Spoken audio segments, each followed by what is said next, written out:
Hello tout le monde, j'espère que vous allez bien. Aujourd'hui on se retrouve pour une petite vidéo rigolote parce que je suis retournée chez ma mère il y a quelques temps et on a retrouvé dans un tiroir une pochette vintage avec plein de miniatures de vieux parfums. Et du coup on va les redécouvrir ensemble, on va voir si ça sent encore ou pas ou si ça a complètement viré. Et ce sera l'occasion de discuter ensemble de ces parfums, voir si vous les avez connus, ce que vous en avez pensé et tout. Franchement j'ai des pépites, je suis trop contente, trop excitée de parler de ça avec vous. Donc écoutez, si c'est un thème qui vous amuse, hein, les parfums very vintage, écoutez, restez avec moi, abonnez-vous, likez la publication, la vidéo, mettez-moi un petit commentaire pour me dire vous quels sont les parfums vintage que vous avez portés, que vous avez aimés. Et les amis, bienvenue hein, si vous me découvrez, je m'appelle Olivia Garmac, je suis ravie de vous accueillir sur cette chaîne. En vrai je suis coach sportif, je suis coach de vie, donc n'hésitez pas à aller voir ce que je fais, à écouter mon podcast. Il est bientôt 100 épisodes, hein, on se rapproche des 100 épisodes. Et voilà, et puis les amis, si vous revenez, merci de votre fidélité, de vos commentaires, ça me fait toujours très plaisir quand je lis vos petits commentaires. Donc, on est parti. Alors, parfum numéro 1, qui était plus dans la trousse, mais que j'avais à côté. C'est pour moi, c'est mon premier parfum d'adulte que j'ai choisi moi et que j'ai adoré, que j'ai porté pendant des années. Je sais pas si vous vous en rappelez. C'est les Belles de Ricci et de Nina Ricci. Alors vous savez, d'un côté je suis un peu mitigée par rapport à ces miniatures parce que je trouve que c'est dommage de ne pas les avoir utilisées. Parce que, encore une fois, des fois on garde les choses parce qu'on se dit pour une occasion, on met de côté et finalement l'occasion n'arrive jamais, on n'a jamais utilisé le truc qui était super cool et finalement ça s'est perdu. Mais ce qui est malheureusement un peu le cas pour celui-là, hein, qui sent un peu plus... il sent plus trop le parfum original quoi. Il sent un peu la super glue. Mais ça c'était vraiment mon premier parfum d'adulte. Je l'ai adoré, j'en ai vidé des flacons, peut-être 3, 4, 5. C'était un parfum qui était ultra frais, ultra pétillant, avec des notes de tomates dedans, c'était vivifiant, c'était les Belles de Ricci, je l'ai adoré. Alors il semblerait que les parfums Nina en pomme évoquent un petit peu celui-là. Mais j'ai adoré. Et on nous dit quoi en note? On nous parle de feuilles de tomates, de basilic, de menthe, d'orange. Alors dit comme ça t'as l'impression de manger une salade de tomates, hein, il manque plus que la mozzaille, on est bon. Mais pas du tout en fait. Vraiment il était génial, celui-là il était... Les amis, j'ai déjà 50 parfums sur moi, alors un peu plus ou un peu moins, j'ai envie de vous dire. Et quand même. Alors il a un côté super glu en ouverture de parfum qui a viré. C'est pas ouf, hein. C'est pas très très bon. Mais on perçoit encore, je perçois encore l'âme du parfum. Et donc du coup, ouais, ça c'était les Belles de Ricci, de Nina Ricci. Vraiment, c'est un parfum qui était assez iconique, hein, vous voyez, avec le petit truc comme ça, là, la petite couronne. Et ils avaient fait des flanqueurs, bien sûr. Hein. Ils avaient fait, alors du coup, regardez. J'ai alors le flanqueur comme ça, c'était celui à la cerise, le jus était rose. Et je sais plus comment il s'appelait celui-là. Est-ce que je vais pouvoir trouver le nom parce que je suis pas sûre. Hein. Créateur Nina Ricci. C'était Cherry Prout Prout. Pas Cherry Prout Prout. Mais il était plus à la cerise. Alors il était sympa. Mais mes préférés c'était. Il s'appelait comment? Les Belles de Ricci Cherry Fantasy. Je sais pas si vous voyez. Et lui je l'avais eu aussi. Et oui voilà, il était moins sympa. On nous parle de framboise, de cassis, de pamplemousse, de cerises, de fruits rouges. Mais voilà, du coup. Non, après 20 ans. Je sais pas si vous verrez, il y a encore un petit reste de parfum dedans. Il a bien viré. Et il y avait celui à l'amande aussi. C'était le flacon bleu. Et la tête rose aussi, hein, je crois, c'était la tête rose. Et il y avait celui au pain d'épices qui était vraiment super chouette, qui était le flacon jaune et la couronne bleue, si je ne me trompe pas. Et donc voilà, du coup, c'était les Belles de Ricci, c'était mon premier vrai parfum d'adulte.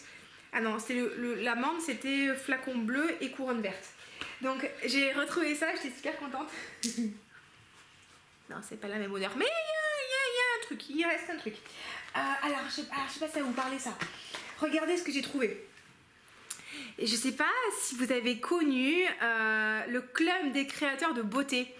Le club des créateurs de beauté, c'était en fait un truc d'achat de cosmétiques. Et vous aviez plusieurs créateurs. Vous avez Agnès B pour le maquillage. Vous aviez Tan Guccielli pour les parfums. Vous aviez des gels douche. Vous aviez Cosmos, c'est ça, pour les soins pour le corps. Vous avez plein de trucs. Et on avait certains créateurs qui venaient pour les produits pour le corps, les parfums et tout. Et on avait notamment Corinne Copson qui avait fait un ou deux parfums. Et ça, c'était le Love, etc. Normalement, le jus était violet. Et ça, c'était un parfum. Un parfum qui pue. C'était un parfum épicé chaud qui était... Franchement, les gens, c'est parce que je vous aime. Je pense qu'il va falloir vraiment que je frotte ce soir. Mais en fait, dans les parfums qui virent, des fois ça vire, c'est absolument infâme. Mais des fois, en fait, t'as beaucoup l'alcool. Mais après, une fois passé ce premier épisode d'alcool, tu peux des fois ressentir un peu l'essence du parfum, tu vois. Et là... Ouais, non, là, ça pue. Ça pue. Mais c'est un parfum épicé qui était chaud, qui était vachement agréable. Alors, est-ce que je pourrais vous retrouver? Ça, c'est vieux, ça aussi. Love, etc. etc. Oui, Corinne Thompson. Ouais, bon, je sais pas, vous verrez pas grand-chose. Hein. Au niveau du flacon, vous voyez, c'était rose. On nous parle de boisé, d'agrumes, de poivre rose, de sel, de mandarine, de bergamote. Ouais, moi j'aimais bien celui-là. Ah, j'avais vachement aimé. Il s'appelait Caïn. Il était dans une sorte de médaillon en fait en pseudo-code de maille parce que le mec il était là, oui, la femme moderne et conquérante est une guerrière. Et il était vraiment ultra intéressant. Et donc du coup voilà, Corinne Copson, Love, etc. Super sympa. C'est quoi ça? Alors, pour l'amour de l'Inde. Vous connaissez ça vous? Pour l'amour de l'Inde? Ça vous parle? Alors, le monde en parfum, Aix-en-Provence. Non, qu'est-ce que cela? C'est mon chien que vous entendez là parce que je l'ai baladé, il a fait le couillon et du coup maintenant il a trop chaud.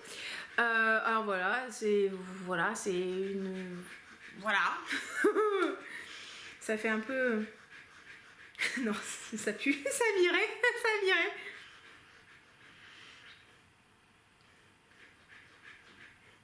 Alors ça c'est un truc. Il devait y avoir du jasmin dedans. En même temps, c'est un truc qui s'appelle pour l'amour de l'Inde là. Il devait certainement y avoir du jasmin d'Inde. Ouais, je peux pas trop vous en dire grand chose, celui-là je le connais pas. Dans le coin Aix, Saint-Rémy-de-Provence et tout, il y a un musée qui s'appelle le musée des arômes et du parfum et vous pouvez acheter des parfums un peu bizarres et peut-être que celui-là on avait dû l'avoir là-bas. Et là ils nous disent quoi? Pour l'amour de l'Inde est un hommage à l'un des pays les plus riches en arômes et en senteurs. L'absolu de jasmin des Indes, accord majeur du parfum lui donne richesse et sensualité. Bon voilà, j'ai quand même réussi à trouver le jasmin dans ce parfum qui a bien viré. Donc écoutez, voilà, c'est rigolo. Alors regardez, je sais pas si vous vous en rappelez de ça. Ça, c'est, normalement, si je me dis pas de bêtises, c'est les parfums de Naf Naf. Quand la mascotte de Naf Naf c'était encore un petit cochon rose là, et ben ils avaient fait des parfums et je crois que c'est ça. Alors est-ce qu'on a des noms aux parfums? Non, on ne sait pas trop. Voilà, 5 millilitres. Est-ce que ça sent encore quelque chose ou pas? Alors, ça sent pas trop l'alcool celui-là. Ça sent un truc fleuri. Mon copain il me dit je suis en route mais pas propre. Bah ça tombe bien moi aussi. Ah, alors, je le porterai pas hein, parce qu'il faut pas déconner non plus. Mais on a... Ouais, ça c'est un peu le vinaigre quand même. Hein. Il y a un truc, il y a un petit côté fruité. Je pourrais presque dire qu'il y a des aldéhydes. Ça c'est le truc que ça a viré qui fait ça. Un peu de musc aussi. Est-ce que vous croyez qu'on pourrait trouver quelque chose sur Fragrantica? Ce serait rigolo ça. Naf Naf après, Naf Naf, je sais pas s'il va trouver. Hein. Ouh, oui.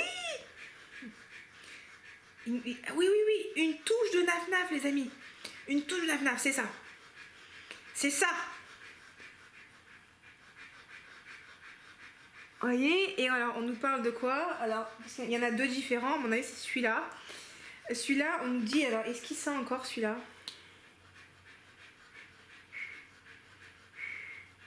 Ah, ouais, ça sent. Bon, ça a viré, forcément, ça a viré, hein. Oui, il y a des fleurs blanches, là, à mon avis, il y a du jasmin là-dedans. Ah là, le jasmin, tu vois, il est bien mûr, hein. Il est bien mûr. Et on nous dit quoi? On nous dit quoi dans celui-là? Une touche de naf-naf. Il est bien noté, hein. Le truc, il est de 91, donc vous imaginez l'âge que ça. Et on nous parle de bergamote, d'iris, de jasmin, d'orchidée, de muguet, de rose, de fève tonka, de vanille et de musc. Lui, il est un peu plus frais, l'autre, il est un peu plus frais, un peu plus aquatique. Alors, est-ce que créateur naf-naf? Alors, lui, je pense, lui, c'est Graffiti Vanilla. Et dans Graffiti Vanilla, on nous parle de quoi? De vanille, de framboise, de fraise, de mûre, de bois de cachemire, de violette, de pamplemousse, de musc, de pivoine et de muguet. Bah, à la limite, je préfère celui-là, voilà, Graffiti Vanilla, que je ne porterai pas. Mais ça, c'est les parfums, c'est quand t'as 12-13 ans, là, tu portes ça. C'était des petits souvenirs, là. Et je sais pas si vous avez déjà testé les parfums naf-naf, les nouvelles petites sorties, là. C'est pas mal, c'est pas mal. Ah, regardez ça. Éden de Cacharel. Et je crois il existe encore, je crois. Alors, le flacon était assez iconique. C'est pas fameux, mais voilà. Vous vous rappelez? Alors, celui-là... Alors, vous savez quoi? Je suis un peu souple. Alors, est-ce que je pourrais pas mettre du parfum sur ma cuisse? Ouh, il est... Alors, vous verrez pas à la caméra, mais il est un peu jaune-orangé, hein, le parfum. Ah. Oh, ça pue. Ah non. Ah, il n'y a rien qui va, là. Il n'y a rien qui va. Ça pue.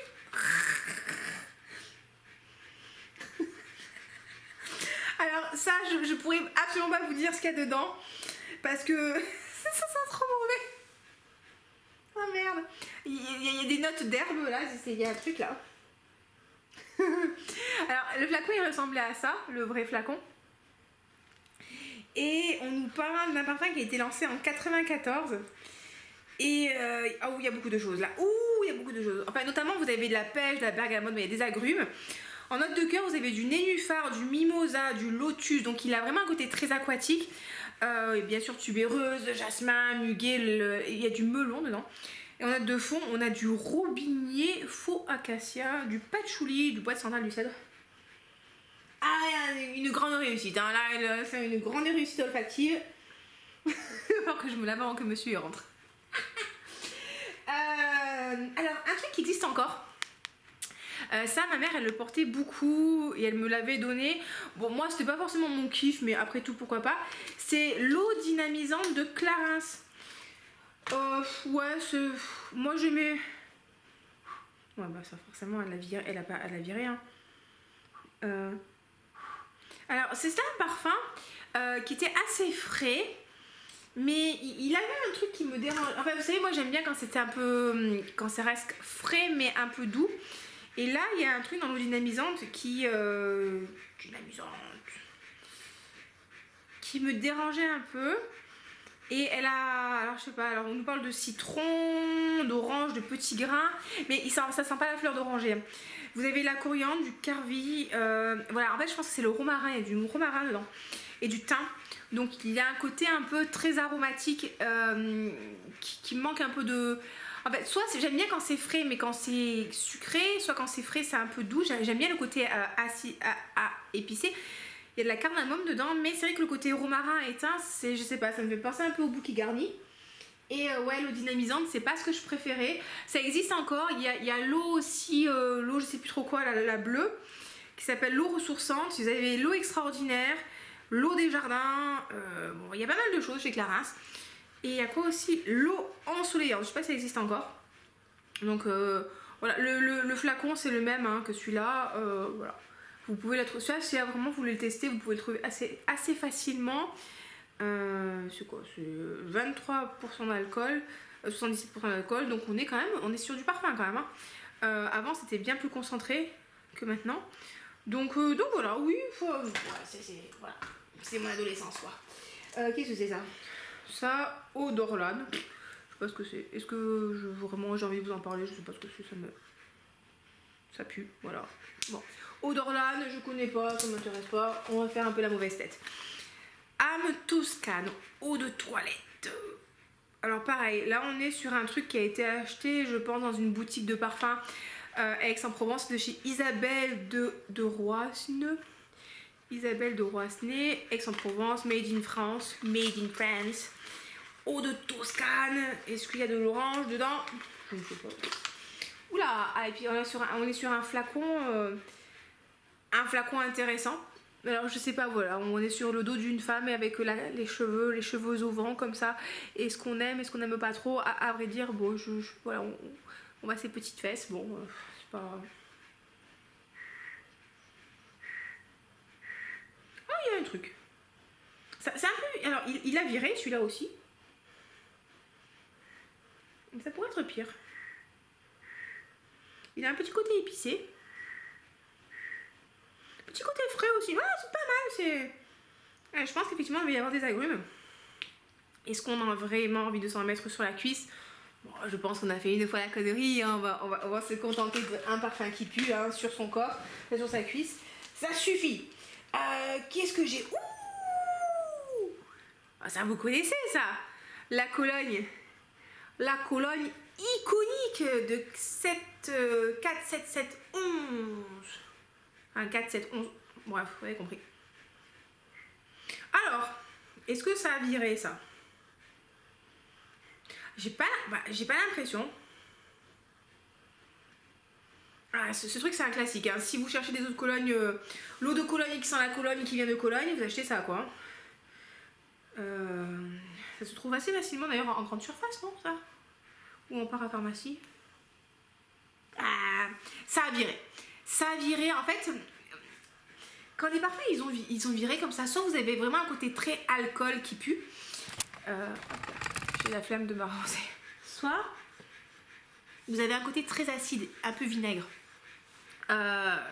Bon bref, ça c'est bon, ça c'est rigolo, ça existe encore, donc voilà, c'est une valeur sûre. Hein, si vous cherchez une Cologne, Wasser, ah bah oui, original eau de Cologne, Blau Gold, Doppelt.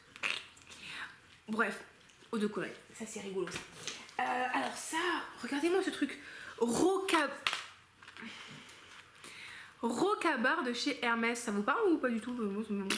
Qu'est-ce que c'est là? Rocabar. Ah, je suis très déçue. Bon, c'est un échantillon comme ça. Je suis déçue. J'ai pas envie de le pchiter. Ah ouais, ce pauvre homme va faire une syncope en rentrant. Alors ça, c'est un masculin. Alors, étonnamment, boisé, un peu de vétiver. Mais étonnamment, il sent moins mauvais que ce que je pensais. Dans le sens, il a pas tant viré que ça. Ça fait un peu gentleman, un peu aftershave. Qu'est-ce qu'on nous dit de Rocabar? Écoutez, le haricot ne se manifeste pas dans mon ventre, donc pour l'instant, elle n'aura pas trop. Des fois je la sens, hein, des fois je la sens. Rocabar de chez Hermès. On nous dit quoi? On a un boisé aromatique, essence de cèdre, genévrier. Bon, il n'y a pas de vétiver, bravo Olivia. On nous parle de citron, de bergamote, de cyprès d'Italie, de cèdre, de cardamome, d'œillet, de violette, de baume du Canada. Bon, bref, c'est très... Yes. En gros, tu vas dans la forêt des pins, et on est pas mal. Donc, bah écoutez, oui, non, c'est pas mal. Il est de quand celui-là? De 98. Oh, bah, il est pas si vieux que ça, celui-là. Rocabar. Ouais, bon, il pue un peu, hein. Mais bon, c'est parce qu'il est vieux. Mais on sent quand même le côté très boisé. Ouais, ça pourrait être pas trop mal. Alors ça, qu'est-ce que cela? Ça c'est un truc, je sais pas ce que c'est. Est-ce que c'est pas un flacon simplement avec une petite tige? Non. Bon, ça pue. Mais c'est mignon, c'est mignon. Non, je sais pas ce qu'on pensait. Alors ça aussi c'est un petit flacon un peu vintage qu'on a retrouvé. Et là, oui, là il y a la tige. Petite tige comme ça.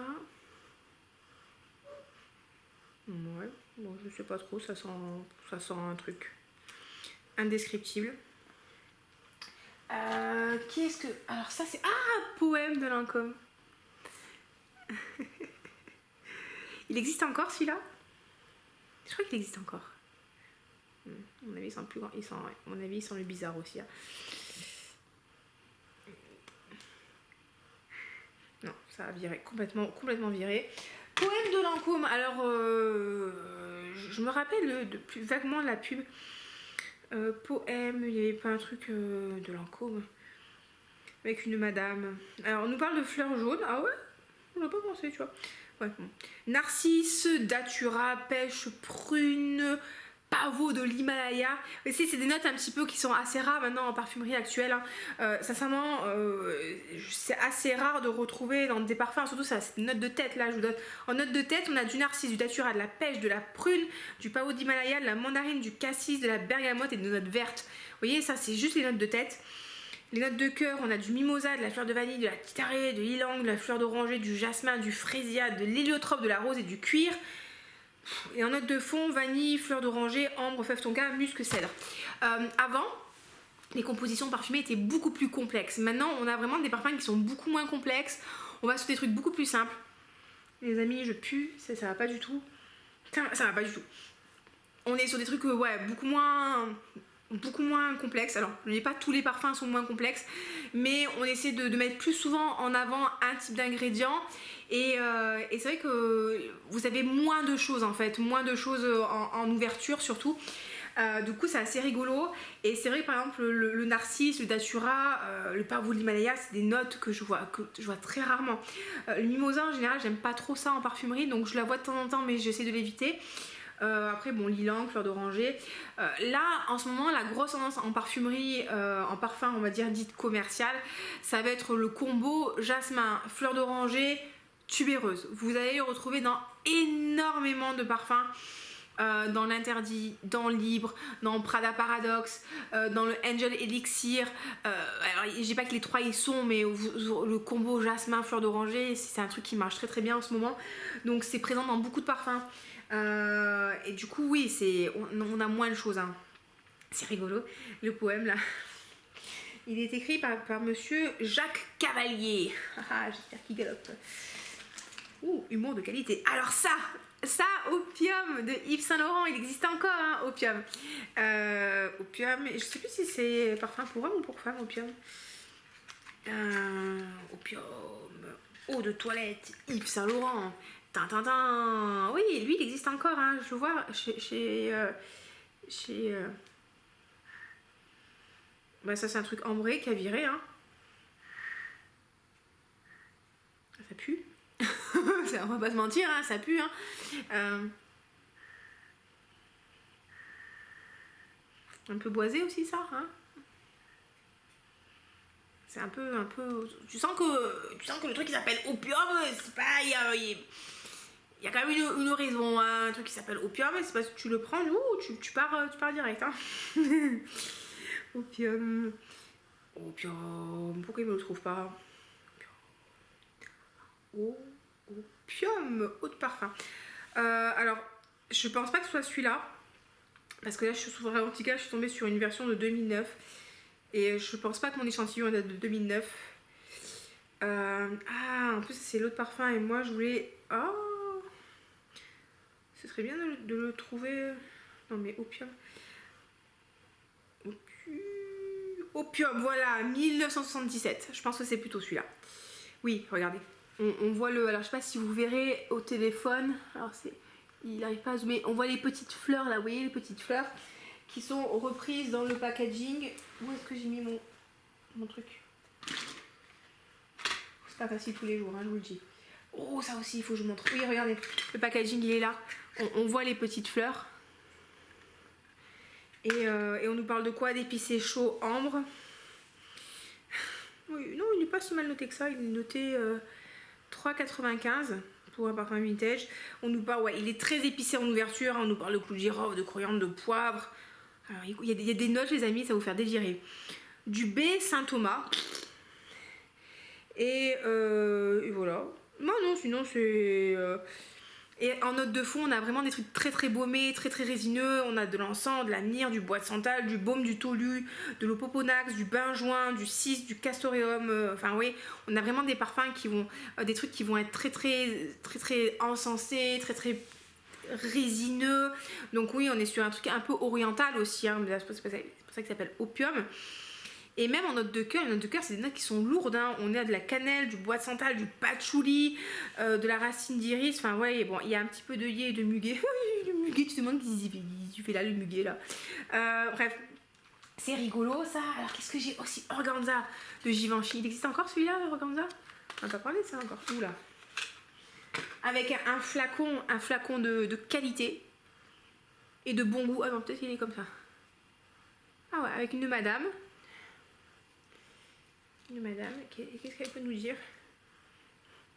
Eh ben, elle nous dit que le parfum, il a viré, hein. En même temps, hein, on s'en serait douté. Alors, regardez, c'était quoi? Je sais pas du tout, moi, ce que c'était comme truc. Oh, comme ça. Voilà, déjà, la couleur du... la couleur du jus, c'est pas trop la même, hein. Et là, on a quoi? Alors, normalement, c'était censé être un parfum aux fleurs blanches. Avec du gardénia, de la fleur d'oranger d'Afrique, de noix muscade, donc un petit épicé fleur blanche. Ouais, en note de cœur, elle est tubéreux, jasmin, chèvrefeuille, du massis. Peut-être qu'il avait un côté un peu poudré aussi, parce qu'on nous parle d'iris. Et en fond, il y a du bois, donc il y a du gaillac aussi, donc ça va être assez sympa. C'est assez intéressant ce truc où vous avez les fleurs très très blanches en note de cœur et le côté boisé. Bon, pourquoi pas, on nous dit quoi? Il a été créé en 96 et le créateur de ce parfum est Sophie Lab. Je ne la connais pas, Sophie. Non, Sophie Labé. J'espère qu'elle est pieuse. Ah non, mais vraiment, humour de qualité, hein, vraiment. Ce soir, je pense que vous avez bien fait de regarder la vidéo. Qu'est-ce que j'ai encore d'autre? Alors, l'eau de Koukaï. Oh, Koukaï, mais des petits parfums comme ça. Et pareil, hein, c'était la mode où Koukaï, Naf Naf. C'était très très la mode. Et c'est quoi? Alors, tu sens qu'il y a un truc, hein, mais franchement, ça pourrait être pire. Il a un petit côté Cologne, celui-là. En même temps, je trouve un petit côté jasmin, fleur d'oranger, fleur jaune. Bon, je vous dis ça, mais peut-être que en fait, je vous dis n'importe quoi. Hein.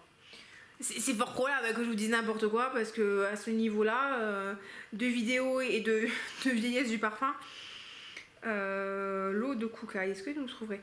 Fragrantica, vraiment, c'est rigolo ça. Mais après, c'est français, Koukaï. Oui! Oui, regardez. L'eau de Koukaï. Agrumes, frais, vert. On nous dit quoi? Agrumes, notes vertes, épices, musc, notes fruitées, fleurs. Ah, franchement, merci. Ah, merci beaucoup. Merci beaucoup pour ça. Voilà, pour l'eau de Koukaï. Bah écoutez, non, ça devait pas être désagréable. Il y a un petit côté Cologne dedans, un petit côté un peu gel douche aussi, hein, que tu retrouves dans votre truc. Et donc du coup, on a aussi oui non de chez Koukaï. Non, là ça a complètement viré. Et oui non, c'était ça. Vous voyez? Ah non, on voit bien là. Oui non, et on nous parle de quoi? C'était un truc qui était fruité, poudré, sucré. On a de la pêche, de l'ananas, de la prune, de la violette, donc beaucoup de fruits en ouverture. En cœur, on a de la rose de Taïf, de la racine d'iris, du muguet, et en fond, entre autres, hein, vanille, ambre, musc, sel de Virginie. Les amis, vous savez quoi? Je m'incommode de moi-même. Ah, là c'est le Corinne Copsol. Ouais, ça va, hein. Et c'est ce que je vous disais en fait, hein. Quand vous avez passé, quand l'alcool qui a viré s'est évaporé, des fois c'est moins pire. Et ça c'est quoi? Il nous reste quoi? Il nous reste cabochard degré. Vous connaissez vous cabochard degré? Non, alors, ouh, alors ça c'est typiquement le parfum vintage qui en plus d'avoir viré devait puer à l'origine. Ouais, non, c'est pas qu'il pue, c'est que ça ne me correspond pas. Cabochard. Oui. J'adore de retrouver ces trucs-là. Cabochard, ça vous parle ça? Avec le petit nœud sur le flacon. On nous parle d'un truc qui est boisé, terreux, aromatique, cuir, mousse, tabac. Ah, ça donne envie, hein. Qui c'est qui l'a créé? C'est Bernard Champ. Oula, regardez toutes les notes dans la composition. Ce que je vous disais, c'est encore les vieux parfums comme ça, il y a 350 millions de trucs. Et puis, ouh, il est de 1959. Donc oui, on a vraiment un truc, c'est pas pour les chatons, quoi. Et il y a des aldéhydes. Il y a un truc, ça s'appelle Az fétide. Est-ce que tu as envie de porter un parfum ou de l'az fétide? Je sais pas trop, hein. T'as de l'estragon, des notes fruitées, des épices. En note de cœur, t'as du géranium, racine d'iris, rose, jasmin et ylang, ouais. Et en fond c'est le classique, hein, patchouli, bois de santal, vétiver, ambre, tabac. Ouais, voilà. Les aldéhydes, c'était très à la mode avant, hein. C'est justement, on en retrouve dans Chanel numéro 5. Et moi, j'aime pas du tout les parfums Chanel en général parce qu'ils mettent beaucoup d'aldéhydes. Et pour moi, ça a vraiment un côté vieillot et je suis pas du tout fan de Chanel. Non, ça pue, ça. Franchement,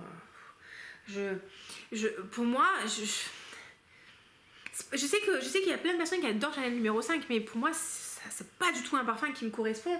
Pour moi, ça sent la vieille tante, hein. Ça sent la vieille tante. Elle a beau être riche et porter un manteau en fourrure. Déjà, on porte pas de fourrure. Mais non, j'aime pas, hein.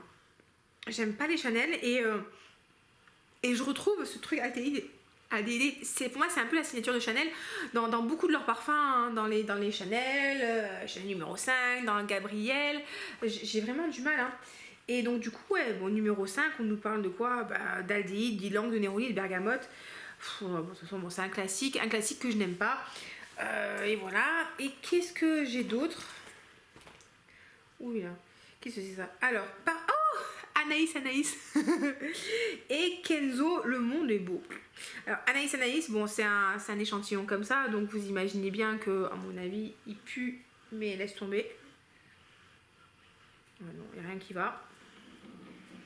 Et ça, c'est Kenzo, le monde est beau. Non, je vais pas le sprayer parce que un peu ça va, mais trop c'est trop picot. Et on nous dit quoi d'Anaïs? Anaïs, il existe encore, hein. Ça fait parfum Anaïs. Ah, il y a mon chat qui va rentrer. Attention, on va voir sa réaction. Hello mon amour. C'est propre? Bah oui. Ah, c'est pas propre. Si, j'ai dit que Ah, ok. Donc, c'est ça, tu m'as dit en fait tu rentres en retard mais t'étais propre. Tout à fait. Ah, et propre. C'est déjà ça. Propre ou à l'heure, il faut choisir. Exactement. Eh oui. Donc Anaïs, il est de 78, hein, donc vous voyez, on est un parfum, c'est très fleur ça. Hein, on a du lisseux, voilà, regardez encore une fois, la composition comme elle est complexe. Vous avez 53 millions de notes. Et là on a de l'iris, du lys, de la férule gommeuse, ça me fait délirer ce truc. Et du jasmin, et du chèvrefeuille, et de l'iris. Bon, c'est un truc très fleuri, hein, très fleuri, léger et tout. Mais non mais Malo, ça va, on a compris que t'étais là. Et bon, du coup voilà. Et bon, Anaïs, c'est jamais été trop ma cam. Les parfums Cacharel non plus, c'était pas trop. Ouais, non, les Yesef, j'ai pas trop accroché. Je trouve sympa, mais je me suis pas dit waouh, il me le faut absolument. Je regarde un petit peu leur création. Alors, à mort, il y en a un ou deux que j'avais trouvé assez sympa, mais pareil, pas de quoi acheter.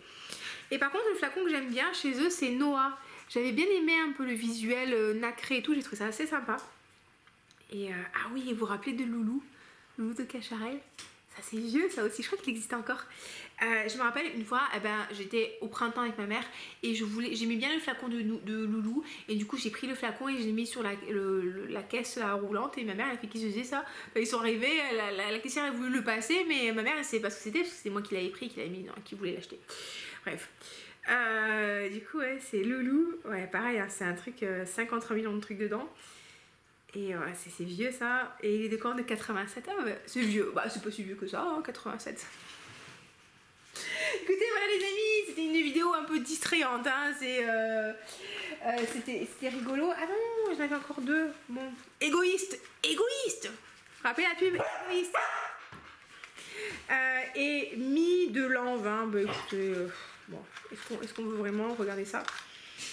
L'égoïste. Est-ce qu'on a vraiment envie d'encourager l'égoïsme? Je ne suis pas sûre. Puis, de toute façon, l'égoïste il pue, donc il a rien pour lui. Il pue et en plus il est pas sympa. Et Mi de l'an 20. Alors lui il existe encore, vous pouvez le trouver assez facilement, celui-là sur Beauté Privée, je crois. Voilà, j'ai cassé le truc donc on pourra pas le sentir. Donc voilà, je pense qu'il est temps d'arrêter cette vidéo. C'est une vidéo hyper intéressante, hein, comme d'habitude, de qualité je dirais. Voilà, les amis, écoutez, j'espère que c'est une vidéo qui vous a diverti. Si c'est le cas, n'hésitez pas à la liker. Si vous n'avez pas trop aimé mais que vous voulez quand même m'encourager pour que je fasse mieux, n'hésitez pas à la liker aussi. Quoi? N'hésitez pas à vous abonner, à mettre un petit commentaire. Je vous souhaite une très belle soirée, prenez soin de vous. Je vous dis à très bientôt. Des bisous.